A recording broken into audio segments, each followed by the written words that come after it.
La grosse discussion de la semaine va opposer Damian Lillard et Russell Westbrook, deux meneurs stars, all-stars et même légendaires de la NBA, qui ont plusieurs points communs.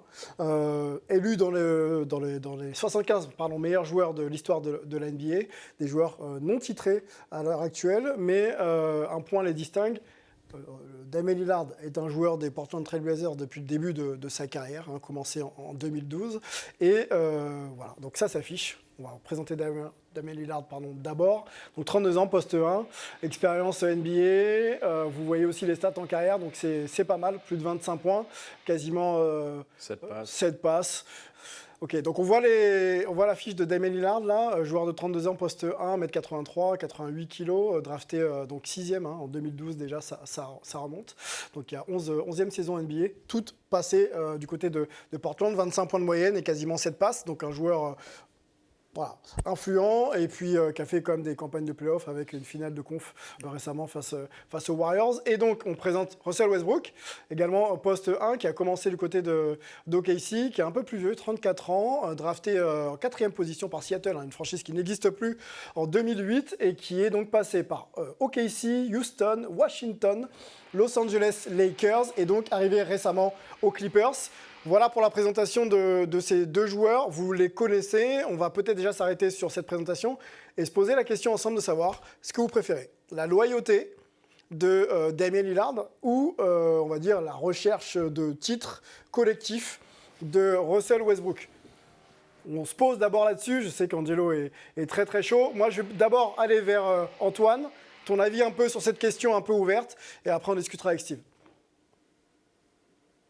Ouais, je veux dire, si on pouvait avoir les accomplissements individuels et même la finale de Westbrook, plus le côté loyauté de Lillard, ça serait beau. Après, finalement, Russell Westbrook a quand même été pendant très longtemps très loyal au Thunder, à OKC, donc on peut souligner ça quand même. Il ne faut pas le poser dans un extrême non plus. Par contre, oui, ce qui s'est passé derrière, il a fallu qu'il trouve un petit peu sa voie et je lui reproche pas personnellement. Il y a d'autres choses que je peux lui reprocher.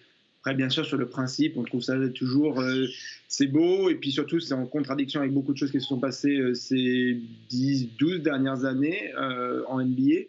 Le fait de rester avec une franchise, c'est quand même voilà, il y a quelque chose de magique là-dedans et moi personnellement, je serais toujours attiré vers ça, quoi. Alors si on évoque un peu ces deux joueurs et qu'on pose un peu ce débat sur la table, c'est que Damian Lillard s'est exprimé dans un podcast de JJ Redick il y a quelques semaines sur la fidélité et la recherche aussi de bagues qui oblige, qui contraint les joueurs à changer de franchise pour être justement titré et laisser une place dans l'histoire de la NBA. Et lui, il trouve qu'il y a plus de valeur à accomplir ça dans sa franchise d'origine. Je me tourne vers Steve, mais avant de te poser la question, Steve, on peut peut-être aller sur le palmarès des deux joueurs. Damian Lillard, c'est 7 fois All-Star, 6 fois All-NBA. Et il y a un All-Rookie donc en 2012-2013, et puis Rookie de l'année, donc de la même année, 2012-2013. Là où, donc voilà, ça s'affiche. Je fais un peu vite, je vais ralentir. Là où Russell Westbrook est 9 fois All-Star, 9 fois All-NBA, 2 fois MVP du All-Star Game, 1 fois de la saison régulière, 2 titres de meilleur marqueur et 3 titres de meilleur passeur. Sur la fidélité, Steve, en France, c'est un peu différent. On fait un peu ce qu'on peut.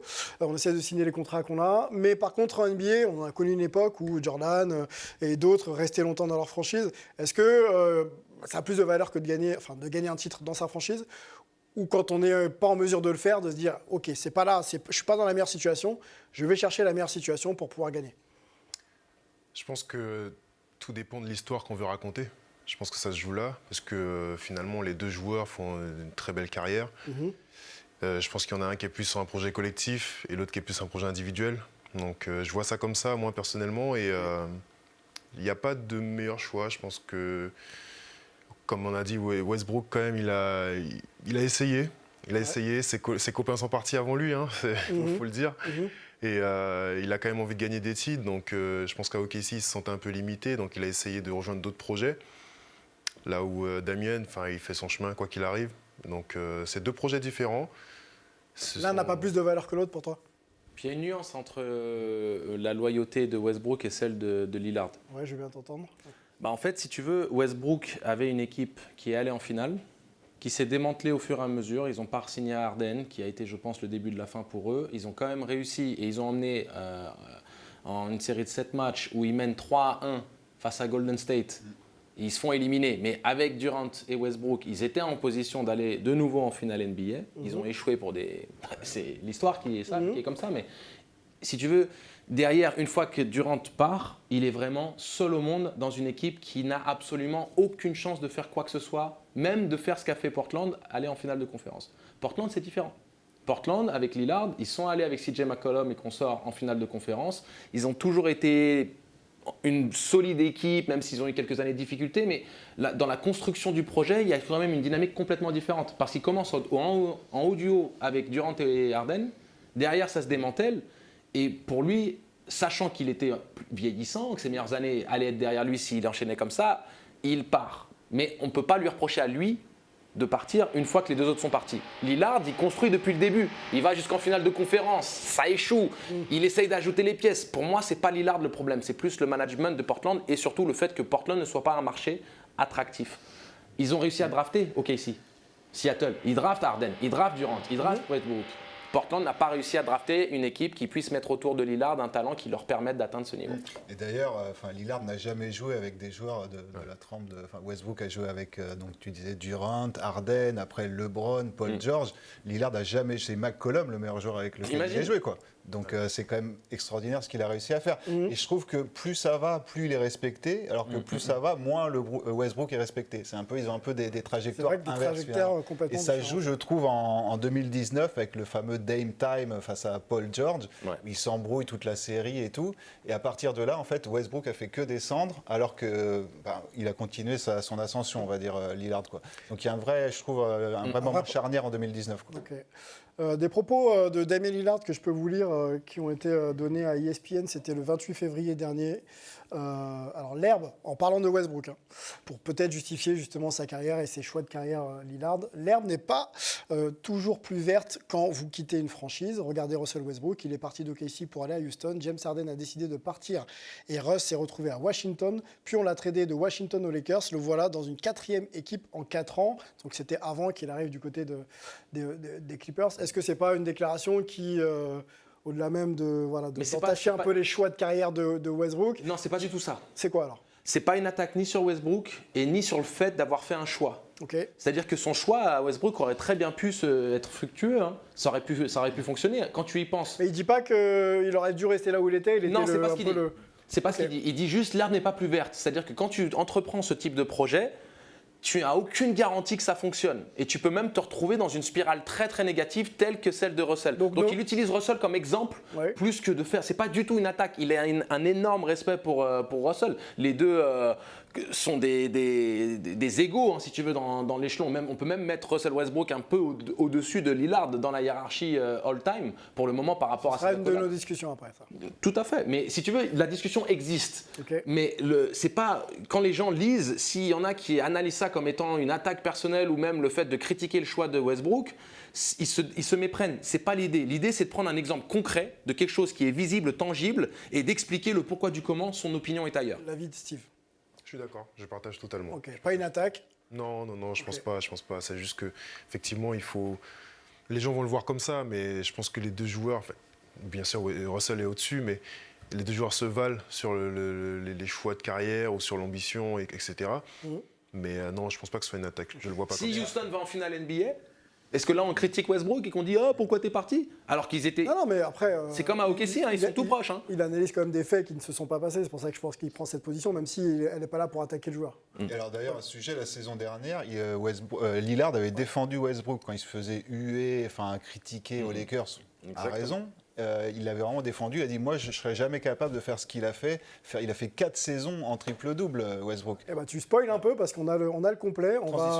Jacques, merci. On va vous le diffuser et puis on continue à en discuter. Donc, Lillard sur Westbrook. So Westbrook's career and legacy is undeniable. Like, that's just the bottom line. The career he's had, what he's accomplished, the things that he's done, nobody else has been able to do it. Like, with all these triple-doubles, I don't care if you stat chasing or whatever people want to say. If I try to go every game and get a triple-double for a whole season, I can't do it.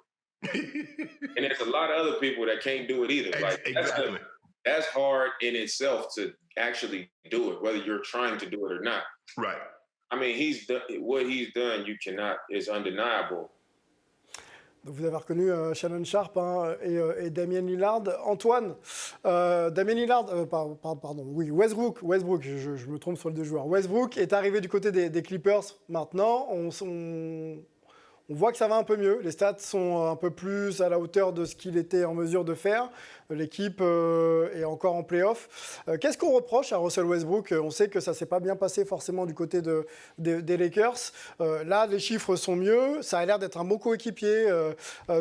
Paul George, que ce soit Kawhi, que ce soit Nicolas Batum, tout le monde pense qu'il est au niveau et qu'il répond aux attentes. Donc, qu'est-ce qu'on peut reprocher réellement à Russell Westbrook?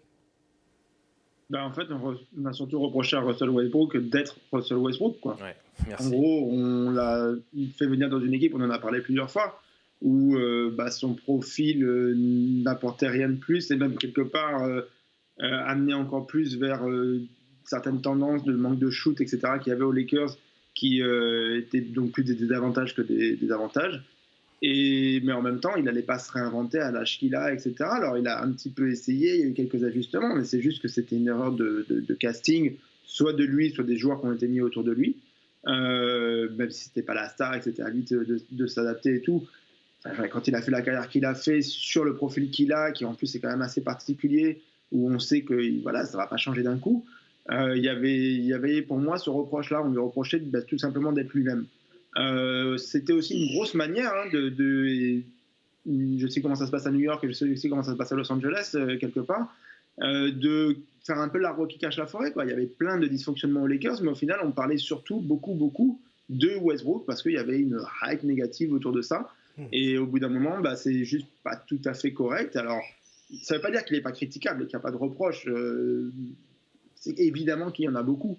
Maintenant on voit aussi que voilà, il est toujours à Los Angeles, qui est vraiment sa ville, donc c'est important pour lui d'y être et que ça se passe bien. Ça a été, on l'a vu, très marquant pour lui que ça ne se passe pas bien aux Lakers. Donc si là, ça peut bien se passer aux Clippers, où c'est un petit peu plus sain en termes de culture, ou pour l'instant en tout cas, où il y a des joueurs qui sont un petit peu plus bienveillants à son égard, parce qu'eux aussi on se connaît certaines difficultés. Quand on entend le discours de Nicolas Batum, moi j'y étais au moment où ça faisait une semaine ou deux que Russell était dans l'effectif. Nicolas disait on va tous être très patients, parce qu'il vient d'arriver, il doit découvrir pas mal de choses. Nous aussi, on doit apprendre à jouer avec lui. Et voilà, c'était pas ce type de discours qu'on entendait aux Lakers, quoi. Il y avait ce côté on est les Lakers, il faut que de suite ça marche, on va tout casser et tout ça. Et voilà, donc là on est sur autre chose. On attend de voir un petit peu ce que ça donne. Et je pense que tous ici, on reste fans de NBA, donc on a envie que ça se passe bien pour des acteurs qui ont compté. Et Russell Westbrook, ça fait un petit moment qu'il compte et fort, quoi. La déclaration de Nicolas Batum, on peut la lire. Je ne sais pas si c'est là que tu voulais mentionner. Au sujet donc de Russell Westbrook, ce n'est pas toujours une question de basket. Parfois, il s'agit aussi de bonheur. Russell Westbrook est heureux d'être ici. Il souriait hier dans les vestiaires. Donc, c'était une déclaration de Nicolas Batum pour Clutch Points App, donc en février. On peut continuer d'ailleurs sur les... Oui, Antoine. Même si on a tous pratiqué le basket à des niveaux absolument divers ici, on sait très bien que ça reste un sport d'adresse. Un sport d'adresse, c'est quoi? C'est un sport de confiance. Si t'es pas bien dans ta tête, tu vas pas bien jouer au basket. Ça devient quasiment injouable, quoi. Sur Russell Westbrook et ses difficultés d'adaptation, Steve, tu as fait plusieurs clubs, joueur expérimenté, on l'a dit, Westbrook était expérimenté. Comment on fait quand on arrive dans un groupe comme ça et qu'on a été numéro 1 dans sa précédente franchise et qu'il faut s'adapter et peut-être mettre un petit peu moins de valeur sur certains aspects de son jeu pour faire briller l'équipe? Quand on est un joueur adaptable, c'est plutôt facile. C'est vraiment, on sait qu'on va rentrer dans un collectif, on sait qu'on peut apporter un nombre de choses limitées, mais qui vont être très importantes pour l'équipe. Westbrook, je ne sais pas dans quelle mentalité il est arrivé dans les différentes équipes, les différentes franchises dans lesquelles il est passé. Mais ce qui est sûr, c'est qu'à OKC, c'était quelqu'un. Ouais. Et peut-être qu'il est parti avec ce bagage-là en voyageant, et plutôt que de rentrer dans un collectif. Donc, mais moi, je ne le vois pas comme quelqu'un autour de qui on crée une équipe, en fait. Donc, par contre, lui, peut-être, se voit comme ça, non? Lui, peut-être se voit comme ça. Tu ne le vois pas comme quelqu'un autour de qui on crée une équipe, c'est-à-dire que ce soit lui la base angulaire? Oui, ouais. J'ai du mal à le voir comme ça. Après, c'est que mon avis, hein, mais j'ai du mal à le voir comme ça. Et c'est peut-être pour ça qu'à un moment donné, il a peut-être compris ça, il a préféré partir. Mais malgré tout, arriver ailleurs et le placer sur de hautes responsabilités, emmener une équipe au play-off, emmener une équipe au titre, j'ai du mal à le voir comme ça aussi. Mais par contre, ça s'est pas vérifié hein, à son passif. Paul. Je pense que maintenant, il va surtout être utilisé dans un rôle d'energizer. Enfin, on voit d'ailleurs Tyronn Lue au début aux Clippers, il ne le faisait pas jouer lors de la fin des matchs. Ouais. Et comme le disait Antoine, il n'était pas du tout adapté aux Lakers, parce qu'à côté de LeBron, tu as besoin d'avoir des shooters à 3 points. Quoi. Et donc ça n'a jamais été son jeu à lui. Et donc là, aux Clippers, ça va, il met 36 points hier, mais bon, les Grizzlies sortaient d'un back-to-back, il n'y avait pas Jaren Jackson, il n'y avait pas Desmond Bane, et il n'y avait pas Kawhi, Paul George, donc je pense que c'est très particulier. Et à terme, je pense qu'il va devoir se limiter à un rôle d'energizer. En tout cas, s'il reste dans une franchise comme ça qui a des hautes ambitions des en grosses playoff. ambitions, ouais. Okay. Un joueur de complément, de rôle plus dans une grande franchise pour éventuellement une vingtaine de minutes, gagner un titre. Pas plus. Il y a des anciens joueurs NBA qui ont su changer leur rôle pour justement gagner des titres à l'époque du sweep-it des Lakers, notamment dans les années 2000. Il y a une vérité à rétablir, Sylvain, c'est que Westbrook est connu, reconnu au sein de la communauté NBA comme un coéquipier extraordinaire. Et il n'a jamais été un cancer de vestiaire, il n'a jamais été un joueur problématique à coacher. Un meneur Hall of Famer selon Kawhi Leonard. Hein. Il apporte de l'énergie à l'équipe et du rythme. Mais bien sûr, mais ce qu'il faut comprendre, et puis aussi pour recadrer, tu te souviens quand on avait discuté du fait qu'il y avait le trade et que Russell Westbrook allait aux Clippers, je me suis frotté les mains, j'ai dit, vous allez voir, il shoot le meilleur pourcentage au tir en carrière. Il est à quasiment 50% au tir. Et on ne peut pas dire que c'est sur 3 matchs, on approche de la vingtaine. Et même s'il se trouve complètement jusqu'à la fin de saison, il va finir cette saison avec le meilleur pourcentage qu'il ait eu de toute sa carrière. Ça, c'est numéro 1. Il a le meilleur pourcentage à 3 points de sa carrière depuis 8 ans. Il a le moins de ballons perdus en carrière depuis 2014. C'est-à-dire qu'il y a un contexte Ce qui serait intéressant avec Russell Westbrook, c'est de pondérer ses stats dans les moments importants du match. Et notamment en fin de match, money time, etc. Savoir s'il est capable de garder la balle, s'il est capable de mettre les tirs dont l'équipe a besoin. C'est ce qu'il n'a pas toujours montré. Je l'entends complètement, mais rares sont les joueurs qui l'ont montré. Pour un joueur d'expérience. Rares sont les joueurs en NBA qui ont les joueurs qui sont MVP, etc. Ah, mais justement, là, on est en train d'aller dans des hauteurs où l'air est très c'est pour ça qu'on se doit, entre guillemets, on aimerait être exigeant avec lui. Mais on a le droit de l'être et on devrait l'être, parce que c'est aussi comme ça qu'on différencie les grands des très grands et autres. Donc, tu as entièrement raison d'être exigeant et tu as entièrement raison de mettre ton doigt sur le fait qu'il ait certaines carences. Mais entre la tollée qui se mange dans les médias c'est beaucoup trop... Et le fait qu'on oublie complètement que ça reste un de joueur de basket. Ouais. Un quoi? Un Okay. Un ok. Pour éviter de... Je m'auto-bip, mais c'est super important parce qu'il faut lui donner ses fleurs. Et le garçon... Alors, on va essayer de lui donner des fleurs avec une question. On va finir ensemble. Désolé de te couper parce qu'il faut qu'on avance. Vas-y. Russell Westbrook ou Damian Lillard, c'était aussi la question un petit peu de notre débat. À date, là, si leur carrière devait s'arrêter, on ne leur souhaite pas. Qui est devant? Russell. Antoine, Russell ou Lillard? C'est compliqué de ne pas prendre en compte le palmarès, c'est forcément Westbrook. Paul? C'est vrai que tu prends les stats pures, c'est forcément Westbrook. Westbrook a 4 saisons NBA de plus que Lillard aussi, donc il faut aussi prendre ça en compte. Vrai. Mais là, aujourd'hui, indéniablement, Westbrook est au-dessus. Ouais. Dans la hiérarchie, de manière pragmatique, c'est Westbrook. Pour les puristes, on sait très bien que Lillard est un meilleur joueur de basket.